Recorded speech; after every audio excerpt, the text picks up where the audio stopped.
ناظرین، P D M کی Dubai بیٹھک نے عمران خان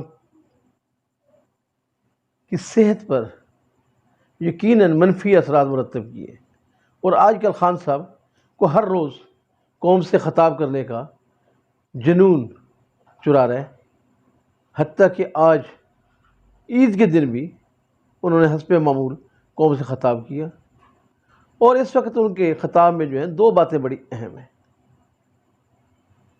آج کل وہ جو ہے بغاوت کو سازش کے ساتھ کمپائل کرتے ہیں کہ یہ بغاوت کیوں ہوئی۔ دراصل اس کے پیچھے ایک سازش تھی، اس کے پیچھے ان کی ایک بہت بڑی تھیوری ہے جو وہ بیان کرتے ہیں بار بار، اور پھر وہ ثابت کرتے ہیں کہ اگر یہ بغاوت نہ ہوتی، اگر یہ سازش نہ ہوتی اور میری حکومت کو نہ گرایا جاتا، اور اگر میری حکومت کے ایک پاپولر حکومت کے خلاف سازش نہ ہوتی اور یہ رجیم چینج نہ ہوتا، تو یہ جو سازش کا جو ایک بغاوت کا جو الزام لگایا جا رہا ہے یہ کبھی بھی نہیں ہونا تھا، اور یہ بغاوت بھی نہیں تھی بلکہ ہمارے کارکنوں کو وہاں پر لے جایا گیا۔ یہ خان صاحب کا بڑی شدھ مد کے ساتھ جو ہے ان کا یہ موقف آ رہا ہے، بڑے تواتر کے ساتھ، اور بار بار اس کو ریپیٹ کر رہے ہیں اور اس کو ثابت کرتے ہیں، اور اپنے کارکنوں کو وہ دلائل کے ساتھ یہ قائل کرنے کی کوشش کر رہے ہیں کہ دیکھیے ہمارے خلاف سازش ہوئی ہے، یہ سازش تھی جس کی وجہ سے یہ ہمیں جو ہے یہ 9 مئی کا دن دیکھنا پڑا، ادروائز ایسا نہیں ہونا تھا۔ یہ خان صاحب کا ایک موقف ہے، لیکن میں صرف خان صاحب سے یہ سوال کرتا ہوں کہ جب وہ یہ بات کرتے ہیں کہ میری حکومت کے خلاف سازش ہوئی، میری حکومت کے خلاف تحریک عدم اعتماد لائی گئی، میری حکومت کو ڈی سٹیبلائز کیا گیا، میرے لوگوں کو جو ہے ان کے اوپر مقدمات ہوئے، ہماری حکومت کو گرایا گیا، یقیناً ایسا ہوا ہوگا اور ہوا ہے ایسا، لیکن کیا آپ اس بات کا جواب دیں گے کہ آپ کی حکومت کو طاقتور کس نے بنایا تھا؟ آپ کی پارٹی کو، ایک سیٹ والی پارٹی کو پاکستان کی سب سے بڑی پارٹی کس نے بنایا تھا؟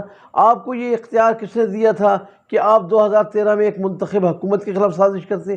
آپ کو یہ ہمت کہاں سے آئی تھی کہ آپ 126 دن کا دھرنا دیتے؟ آپ کے پاس یہ اختیارات کہاں سے تھے کہ آپ سپریم کورٹ کی بلڈنگ پر اپنی شلواریں لٹکاتے؟ آپ کو یہ طاقت کہاں سے آئی تھی کہ آپ سرکاری ادارہ پاکستان ٹیلی ویژن کی عمارت میں گھس جاتے؟ کہاں سے آئی تھی آپ کے پاس یہ طاقت کہ آپ جو ہے وہ چائنا کے صدر کا جو ہے دورہ ملتوی کروا دیتے؟ آپ پاکستان کی ترقی کی راہ میں رکاوٹ بن جاتے؟ آپ نے ایسا کیوں کیا تھا؟ آپ نے ایک منتخب حکومت کو کیوں گرایا تھا؟ اگر آپ کو آج منتخب اپنی حکومت یاد آ رہی ہے تو آپ کو وہ بھی یاد آنا چاہیے تھا۔ اور جہاں تک بغاوت کی بات ہے تو میں اس کے بارے میں یہ صرف ایک چھوٹی سی ایک بات کرنا چاہوں گا کہ کیا آپ کے کارکنوں کو حکومت یا فوج یا کوئی ادارہ گھسیٹ کر وہاں لے کر گیا تھا؟ آپ نے اپنے کل کے خطاب میں جب آپ بغاوت کو ثابت کر رہے تھے کہ یہ سازش تھی اور سازش کے ذریعے ہوا تھا، تو جہاں پر آپ نے ایک مرتبہ فرمایا کہ میں نے اپنے کارکنوں کو 9 مئی کی صبح نکلتے ہوئے پیغام دیا، ویڈیو پیغام دیا، لیکن کمال ہوشیاری کے ساتھ آپ نے اس کے مندرجات نہیں بتائے، اس پیغام کو پبلک نہیں کیا۔ کیوں نہیں کیا؟ آپ کو بتانا چاہیے تھا کہ میں نے اپنے کارکنوں کو فلاں فلاں پیغام دیا۔ وہاں سے آپ کی بدنیتی، آپ کی بغاوت، آپ کی جو ہے برا ارادہ ہے وہ ثابت ہوتا ہے کہ آپ نے اپنے کارکنوں کو کیا پیغام دیا تھا، کہ آپ نے کہاں پہ پہنچنا ہے۔ اور یہ کوئی محض اتفاق نہیں تھا کہ جہاں جہاں پہ بھی آپ کے کارکن پہنچے ہیں وہ ساری کی ساری جو ہے حساس ادارے تھے، ان کی عمارتیں تھیں، وہاں آپ کیسے پہنچے؟ اور ناظرین، آج کے خطاب میں خان صاحب کا جو مرکزی محور اور نقطہ تھا وہ یہی تھا کہ آج ان کا دل بہت دکھی تھا۔ وہ کہتے ہیں کہ میں نے اس سے بری عید اپنی زندگی میں نہیں دیکھی، اور اس کی بنیادی وجہ کیا ہے کہ آج 10,000 لوگ جو ہیں وہ جیلوں میں بند ہیں، ان کے 10,000 کارکن، اور پھر وہ خواتین کا ذکر کیا، اور پھر شہریار آفریدی کا ذکر کیا۔ تو خان صاحب بہت دکھی ہیں اس بات کو لے کے۔ تو خان صاحب، میں آپ سے یہ پوچھنا چاہتا ہوں کہ صرف جو ہے کارکنوں کے ذکر کرنے سے تو ان کا دکھ کم نہیں ہوگا، کتنے کارکنوں کے آپ گھروں میں راشن لے کر پہنچے؟ کتنے لوگوں کے گھروں میں جا کر آپ نے دلاسے دیے؟ کتنے لوگوں کو جو ہے ان کی ضمانتوں کے لیے آپ نے بھاگ دوڑ کی؟ کتنے لوگوں کے دکھوں کے لیے جو ہے آپ باہر نکلے؟ آپ کو 10,000 لوگ تو یاد ہیں، اور یہ 10,000 کا فگر آپ کے پاس کہاں سے آئے؟ میں آپ یہ پوچھنا چاہتا ہوں کہ 10,000 کا فگر آپ کو کس نے دیے؟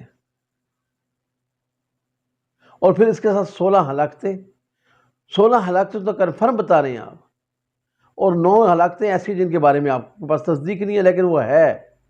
آپ یہ بتانا چاہ رہے ہیں کہ 25 لوگ تو ایسے ہیں۔ جب آپ اتنے دعوے سے الزام لگا رہے ہیں، گورنمنٹ پہ بھی لگا رہے ہیں، اپنے اداروں پہ بھی لگا رہے ہیں، جب آپ اتنے دعوے سے یہ بات کر رہے ہیں تو آپ ان کارکنوں کے نام کیوں نہیں شیئر کرتے؟ آپ میڈیا کے سامنے رکھیں ان لوگوں کے نام جو لوگ مارے گئے ہیں، تاکہ آپ کے دعوے کی سچائی ثابت ہو سکے۔ یہ صرف اور صرف آپ کا پروپیگنڈا ہے، یہ آپ کا جھوٹ ہے جس میں آپ لوگوں کو بھڑکاتے ہیں۔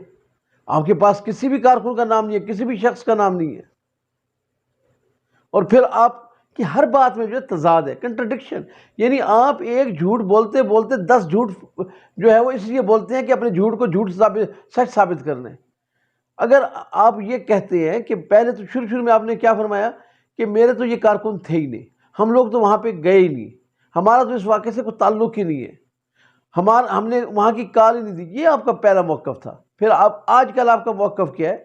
جب سے یہ دبئی بیٹھک ہوئی ہے تو اب آپ کا موقف کیا ہے کہ یہ کارکن ہمارے تھے، ہمارے کارکن جیلوں میں بند ہیں، لیکن ساتھ ہی دوسری زبان سے آپ کیا فرماتے ہیں کہ ہمارے کارکن وہاں پہ نہیں گئے، انہیں کسی اور جگہ سے گرفتار کیا گیا۔ ٹھیک کہہ رہے ہیں آپ کے کارکنوں کو کسی اور جگہ سے گرفتار کیا گیا ہوگا، لیکن پھر آپ کے 25 کارکن جو کیا سڑکوں پہ مارے گئے ہیں؟ کیا ان کو ان کے گھروں میں جا کے مار دیا گیا؟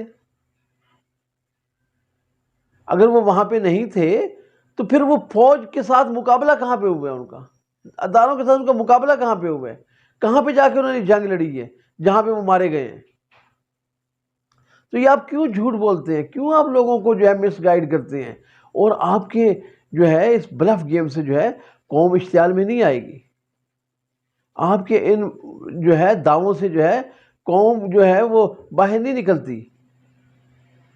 قوم کو جو ہے اب قوم کی آنکھیں وہ کھل رہی ہیں، قوم کو سچ اور جھوٹ نظر آ رہا ہے کہ پاکستان کی جو ترقی کا جو پہیہ تھا وہ کس طریقے سے رکا ہوا تھا، اور صرف 1 سال کے اندر، حالانکہ اس دوران جو ہے 1 سال بھی پاکستان کی قوم پہ کوئی ٹھیک طریقے سے نہیں گزرا، یہ بھی بہت بھاری سال تھا، کیونکہ مسلسل بدامنی، مسلسل ڈی اسٹیبلائزیشن، مسلسل سیاسی عدم استحکام، مسلسل لوگوں کو جو ہے بھڑکایا جا رہا تھا، لوگوں کو جو ہے کبھی پاکستان میں کبھی بیرون ملک، حتیٰ کہ جو ہے یعنی ہر جگہ پہ پاکستان کے خلاف منفی بات، جہاں پہ بھی دنیا کی کوئی منفی بات ملتی تھی وہ پاکستان کے کھاتے میں ڈالی جا رہی تھی۔ لیکن اس کے باوجود بھی آج پاکستان معاشی خطرات سے باہر نکل رہا ہے۔ اور آخر میں بات کرنا چاہوں گا کہ آپ فرما رہے ہیں کہ میں بات کروں گا، میں بات کرنا چاہتا ہوں، لیکن ان لوگوں کے ساتھ جو طاقتور ہیں۔ نواز شریف سے اور زرداری سے بات کرنے کا کیا مجھے فائدہ ہے؟ اور آج عید کے دن آپ نے پھر وہی چور اور ڈاکو والی بات کی ہے کہ وہ ڈاکو ہیں، وہ چور ہیں۔ تو خان صاحب یہ بات بہت پرانی ہو چکی ہے، قوم کو اصل صورتحال کا پتہ ہے، آپ کوئی نئی بات کریں۔ یہ بات جو ہے اب سننے کے قابل نہیں ہے، نہ تو اس پہ ان کو کوئی سننا چاہتا ہے۔